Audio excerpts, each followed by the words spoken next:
Chaque année, le monde produit environ 25 tonnes de diamants, dont la valeur dépasse les 16 milliards de dollars. Ces pierres précieuses brillantes, synonymes de luxe et d'exclusivité, captivent des millions de personnes par leur rareté et leur beauté. Mais comment se procurer ces diamants précieux? Pour le savoir, nous nous avons définis dans un pays au cœur de l'Afrique, où se trouve la mine la plus productive de diamants de haute qualité. Les diamants se sont formés il y a des centaines de millions d'années, dans les profondeurs de la Terre, dans des conditions extrêmes de chaleur et de pression. Entre 140 et 190 km sous la surface, dans le manteau terrestre, le carbone, l'un des éléments les plus courants, était piégé dans un environnement où les températures atteignaient entre 900 et 1300 degrés Celsius. Sous cette énorme pression, les atomes de carbone ont commencé à s'organiser en une structure cristalline unique et extrêmement solide, donnant naissance au diamant, la substance naturelle la plus dure connue de l'homme. Mais ces diamants ne sont pas restés dans les profondeurs.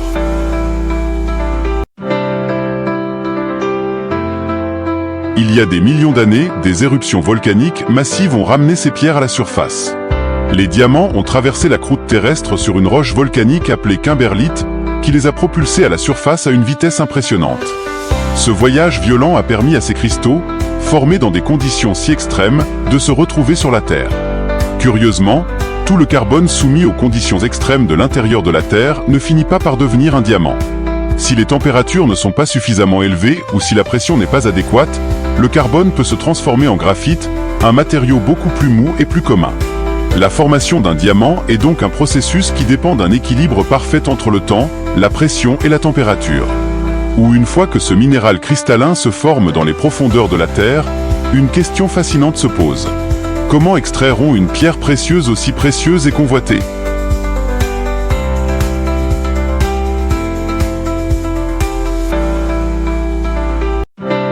Au cœur du continent africain, au centre-sud du Botswana, se trouve la plus grande mine de diamants du monde. Un géant minier qui ne dort jamais, avec des opérations tous les 365 jours de l'année, 24 heures sur 24. Dans cette mine, certains des diamants bruts les plus purs de la planète sont extraits. Chaque année, elle traite environ 9 millions de tonnes de minerais, et la plupart des diamants qui sont extraits sont les fameux diamants blancs, connus pour leur extrême pureté et leur beauté.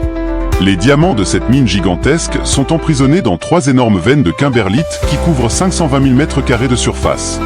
Avant de pouvoir atteindre ces pierres précieuses, il faut retirer des dizaines de millions de tonnes de roches qui les recouvrent, ce qui fait de l'extraction un processus titanesque.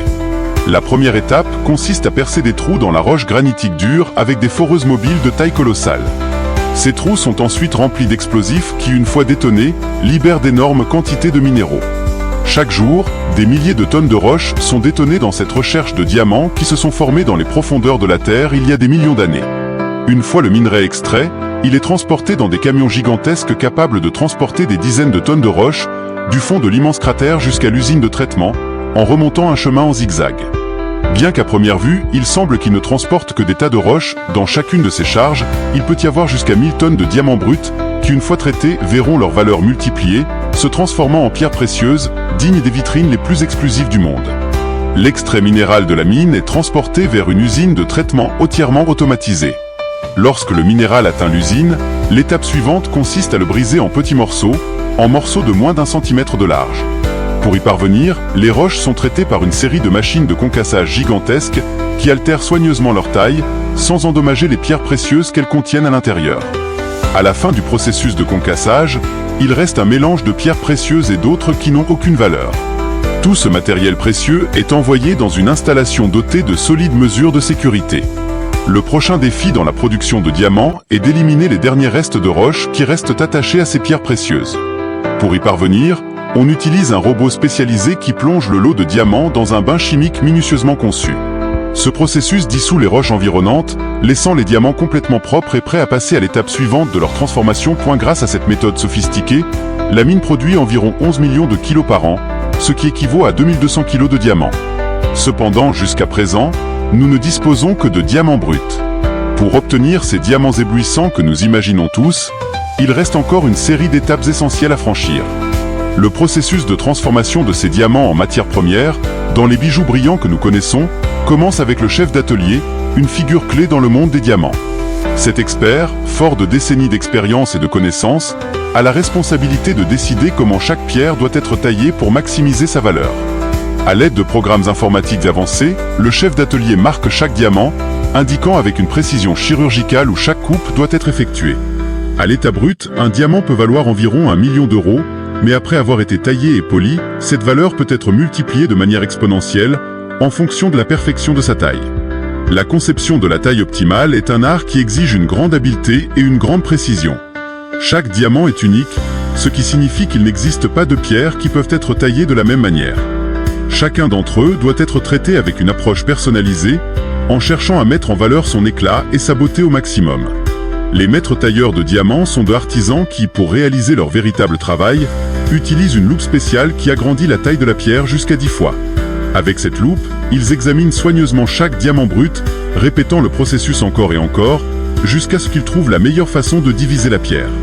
Ensuite, ils dessinent des lignes très fines sur la surface du diamant pour guider les polisseurs et autres artisans qui participent au processus. Malgré le fait que la taille soit absolument précise et réalisée avec le plus grand soin, ce qui est surprenant, c'est que seulement environ 25% de la pierre d'origine peut être utilisée. Une partie considérable du matériau est perdue dans l'élimination des impuretés et dans la recherche de la forme parfaite qui rehaussera la valeur et l'attrait visuel du diamant. Une pierre qui ornera les mains, le cou et les oreilles de ceux qui cherchent à porter avec eux un symbole d'élégance et de luxe. Pendant des siècles, les diamants ont été fabriqués de manière artisanale, à l'aide d'un marteau et d'un ciseau pour tirer parti des faiblesses naturelles de la pierre. Cependant, avec l'avancée de la technologie, ce processus a été complètement transformé. Aujourd'hui, on utilise un laser de très haute précision qui concentre son énergie en un seul point, ce qui permet de réduire efficacement en poudre le matériau potentiel. Cette méthode permet non seulement de réaliser des coupes beaucoup plus fines et précises que les techniques traditionnelles, mais garantit également une meilleure utilisation de la pierre d'origine, maximisant ainsi sa valeur. Une fois le diamant taillé, commence le processus d'usure, une phase au cours de laquelle le diamant est frotté contre un autre diamant. C'est la seule façon de lui donner forme, car en raison de ses incroyables duretés, seul un autre diamant peut utiliser sa surface. Au cours de cette procédure, les pierres tournent les unes contre les autres, tandis que la poudre de diamant est ajoutée pour augmenter la friction et l'abrasion, obtenant ainsi une forme arrondie à la gemme. Cette étape est essentielle, car elle définit la structure de base du diamant. Après l'usure, les pierres passent à la phase de polissage, un processus tout aussi minutieux. On utilise une plaque rotative en fer sur laquelle on applique un mélange de poudre de diamant et d'huile d'olive. Ce composé agit comme un agent adoucissant qui polit lentement la surface du diamant brut. À une vitesse de seulement 35 tours par minute, ce processus est si délicat qu'il peut tomber jusqu'à 8 semaines pour que les facettes du diamant soient parfaitement sculptées et polies, le transformant enfin en une gemme radieuse éblouissante. À la fin de cette procédure longue et minutieuse, le diamant est soumis à un contrôle de qualité rigoureux. Ici, les experts suivent un modèle de taille précis, basé sur des calculs mathématiques destinés à maximiser la brillance de la pierre. Un tailleur spécialisé mesure le poids du diamant en kilolattes, détermine sa couleur et examine tout défaut, comme des inclusions de carbone, des fissures ou des entailles sur sa surface. Enfin, la qualité de la taille est obtenue, l'une des plus appréciées étant celles qui ont 57 facettes. Ce type de taille maximise non seulement la brillance, mais est également capable de créer un motif parfaitement symétrique de 8 cœurs et flèches, visible en observant le diamant sous certains angles. Les facettes du diamant sont soigneusement conçues pour refléter la lumière d'une facette à l'autre. C'est cette disposition qui donne au diamant son éclat caractéristique et fascinant.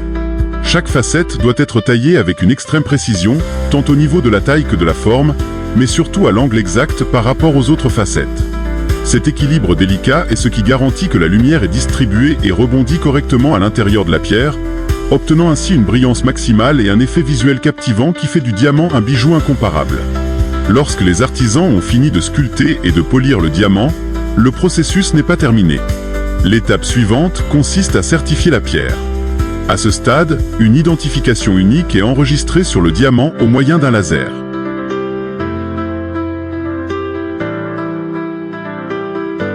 Cette marque est petite, avec une profondeur de seulement 0,05 million de millimètres, ce qui la rend invisible à l'œil humain, mais garantit que la pierre est correctement identifiée.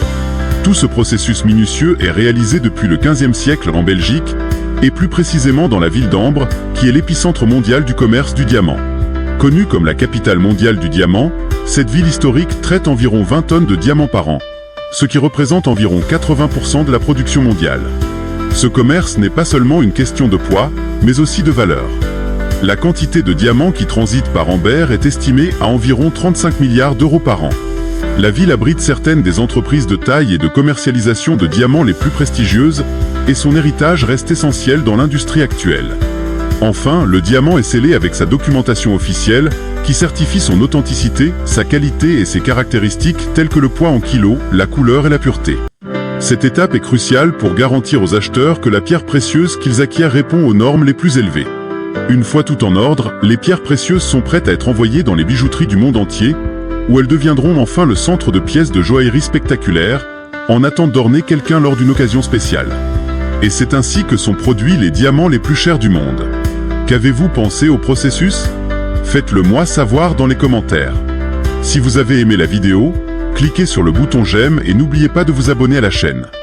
Dans les fenêtres que vous verrez ci-dessous, il y a d'autres vidéos qui peuvent attirer votre attention. Ne les laissez pas passer.